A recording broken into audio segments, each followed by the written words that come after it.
નમસ્કાર બાળ મિત્રો, બાલસભાના નવા એપિસોડ માટે રેડી? તો ચાલો આજની નવી વાર્તા.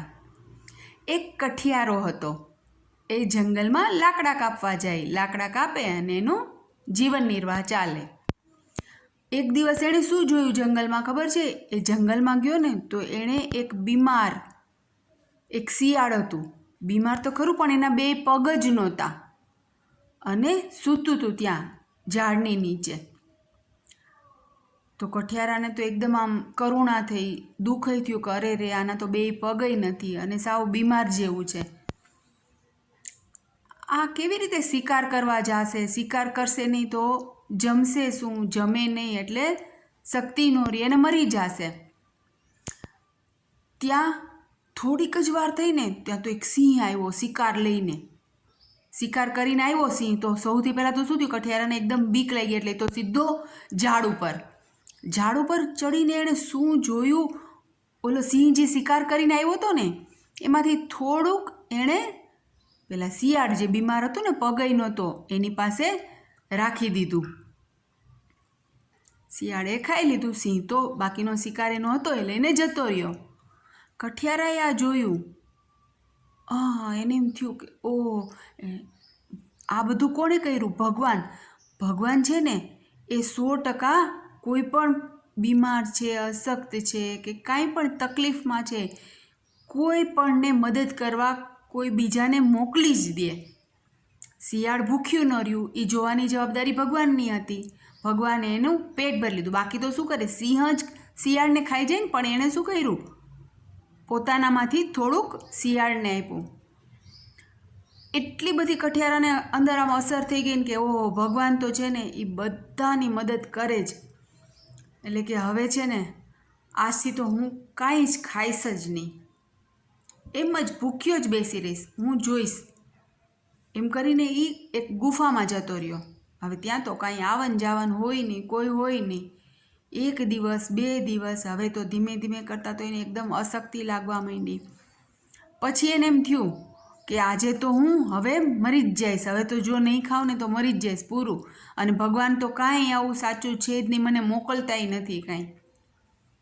એમ કરીને તો આમ ધીમે ધીમે આમ લથડિયા ખાતો બહાર નીકળો, કારણ કે શક્તિ જ નહોતી હવે તો શરીરમાં. ગુફાની બહાર નીકળીને આમ ચાલવા જતો હતો ને, થોડોક જ હજી આગળ 2-4 ડગલા ગયો ત્યાં એક સંત મળ્યા. સંતો એને આમ જોયું કે ઓહો, આ તો એકદમ અશક્ત છે, બીમાર છે.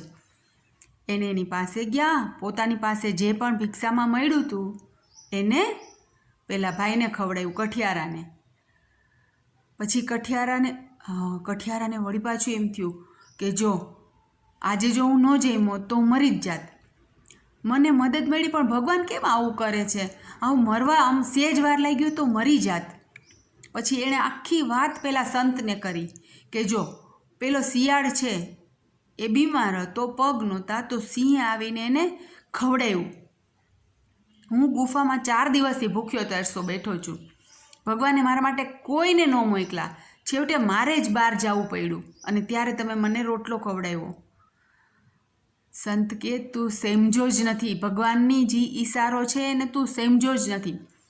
તો કે ના, એકચ્યુઅલી મારે જોવું, તું મેં જે જોયું એની ઉપરથી હું સમજો કે ભગવાન ઉપર શ્રદ્ધા રાખો, ભગવાન મદદ કરે જ છે. બીમાર હોય તો મદદ કરે જ છે, અશક્ત છો તો મદદ કરે જ છે, તમારે ચિંતા કરવાની જરૂર નથી. સંત કે ના, તમે કોઈ પણ વસ્તુ જોવો ને તો ભગવાન કંઈક જુદું સમજાવવા માગતા હોય.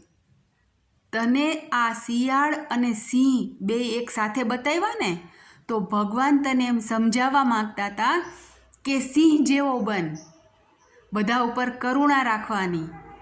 આપણામાંથી જે કાંઈ પણ છે એ આવા અશક્ત, બીમાર કોઈ પણ છે એને આપવાનું છે. આપણે બધું એકલાએ નથી લઈ લેવાનું. ભગવાન તને સિંહની પ્રેરણા આપવા માગતા હતા અને તું બીમાર આમ શિયાળ થવા જાવતો હતો. કઠિયારાને એની ભૂલ સમજાઈ ગઈ. એને એમ થયું કે સાચી વાત છે, હું તો સશક્ત હતો, હું કામ કરી શકતો હતો, તો ભગવાન મને શિયાળ બનવાની તો ક્યારેય પ્રેરણા ન આપે, મને સિંહ બનાવવા માગતા હતા કે બીજાની મદદ કરજે. એણે સંતને પગે લાગ્યું, પ્રણામ કરીને કીધું કે હું બરાબર સમજી ગયો છું અને હવે આજથી હું કોશિશ કરીશ કે હું બીજાને મદદરૂપ થઈ શકું. મજા આવી? મજા આવી તો શું કરશું? લાઈક કરશું, શેર કરશું અને સબસ્ક્રાઈબ કરશું. પણ બધુંય કરતાં કરતાં મેઇન વાત ક્યારેય નહીં ભૂલીએ, પપ્પા મમ્મીનું માનશું અને સિંહ જેવા થાશું. Bye bye, take care.